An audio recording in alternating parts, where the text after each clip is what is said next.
everyone, today I'm welcoming you back to my Vivarium and I'll be showing you guys how I rescaped it.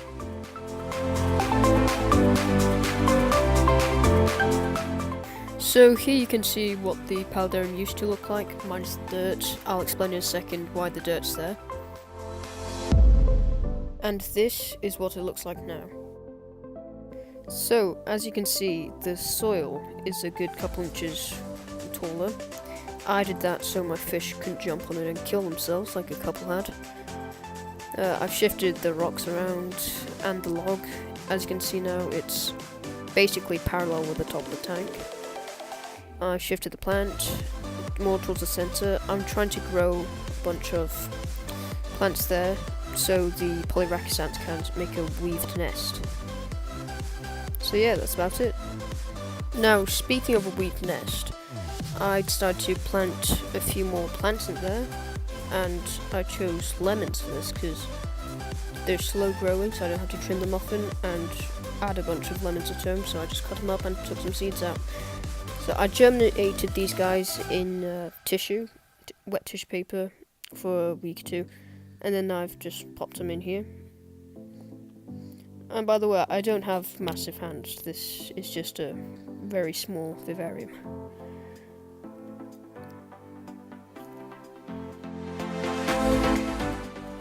In total there are about 6 lemon plants I think, and so far one of them is growing very well, not sure about the other ones, although they could just be slow growers.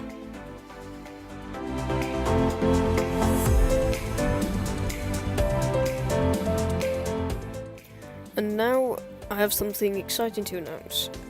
I added some new inhabitants to this vivarium, and well, actually they're not very exciting at all. There's just dwarf springtails.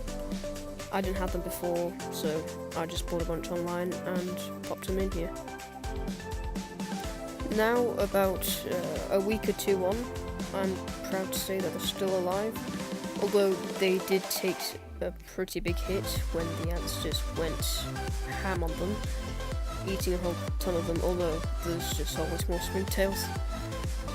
There's still hundreds of them in there, if not thousands, and they're gonna start breeding soon and making more springtails, which is awesome. Now, to end this video, I've got something that's actually kind of exciting to show you.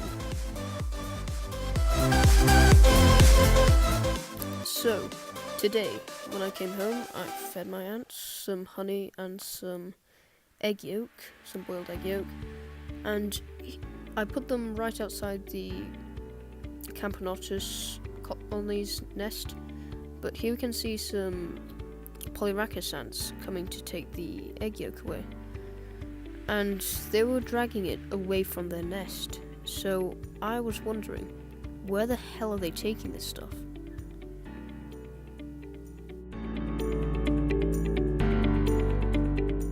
So, as you can see here, the polyracus ant is taking this massive chunk of egg yolk down this little crack in the driftwood.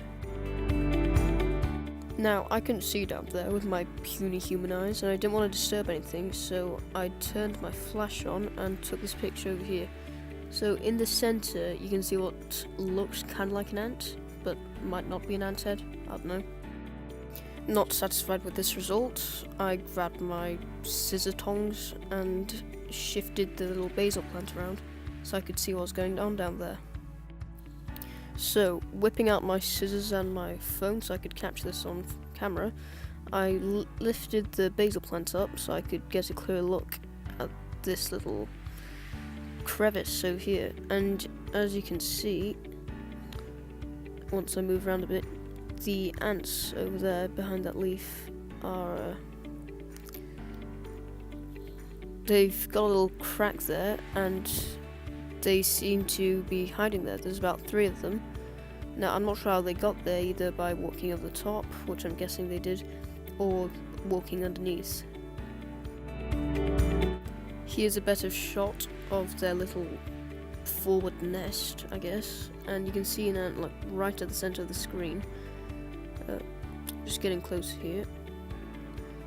There's about 3 of them, and they'd all just pile together in there, slowly eating that piece of egg yolk. So that's about it for today, and I'll see you guys next week.